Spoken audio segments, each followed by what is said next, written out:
দেখুন কেরালা মানেই কিন্তু লালে লাল লাল সালাম, একদম দেখতে পাচ্ছেন পুরো কমরেড লাল সালাম এখানে সব।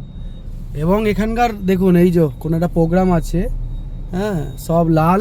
আর বিষয় হলো কেরালা মানে কিন্তু খুবই উন্নত, সব লাল এবং সব এই দেখুন না চারিদিকে লালে লাল লাল সালাম। সত্যি দারুণ উন্নয়ন করেছে কেরালাটাকে, খুব ভালো। এভাবে যদি একদম চারিদিকে দেখুন, ঠিক আছে, এই হলো বিষয়। আর কেরালা খুবই উন্নত, এখানে মানুষজন শিক্ষিত, রাস্তাঘাট ভালো, সব দিক থেকে পলিটিক্যাল ঝুট ঝামেলা আমরা তো দেখতে পাইনি, খুবই কম বলেই মনে হয়। সব কিছু গাড়ি ঘোড়া, মানুষজনের ব্যবহার, রাজনৈতিক দল, দুর্নীতি নাকি এখানে খুবই মানে নেই বললেই চলে।